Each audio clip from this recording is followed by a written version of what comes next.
Hi friends అందరికీ అనపకాయలు మా తోటలో అయితే తెంపుకొచ్చుకున్నాం. గుడ్ల అనపకాయలు ఇప్పుడు కనకేసుకోవడానికి కనకెట్లేజలో చూపిస్తా. ఒక కుండలు వేసుకోవాలి. ఇగో కుండలు ఎట్లా వేస్తున్నా చూడండి. ఇలా నీళ్ళు ఏం వేసిన అవసరం లేదు. ఇవి మంచిగా టేస్ట్ ఉంటాయి. వెనకటోళ్ళు ఇట్లనే తిన్నారు. ఇక్కడ చిక్కుడుకాయలు కూడా తీసుకున్నామండి. చిక్కుడుకాయలు ఎట్లుంటాయో చూద్దామని కొన్ని మిరపకాయలు కూడా వేసుకుంటున్నాము.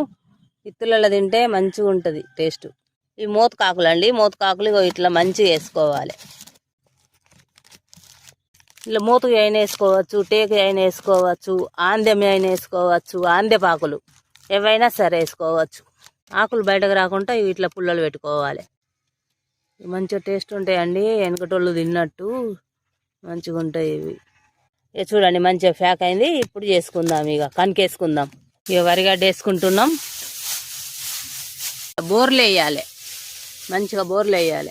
మొత్తం మీద ఇట్లా కప్పేయాలి. ఇగో లోపల ఉన్నది కొండ. ఇగో మొత్తం కప్పేయాలి. అగ్గంట పెట్టుకొని తాప కాలిన కొద్ది అరిగడ్డ వేసుకుంటూ ఉండాలి. ఇక అయ్యేటంత వరకు చూడండి. మంట అయితే అవుతుంది. లోపల కుండ ఉన్నది. చూడండి ఎంత మంచిగా ఉడికినాయి. చూడండి ఇగో ఎంత మంచిగా ఉడికినాయి చూడండి. ఇగో ఇట్లా తింటే కూడా హెల్త్కు మంచిది. ఇంట్లో నూనె లేదు, ఉప్పు లేదు, కారం లేదు, ఏం లేదు.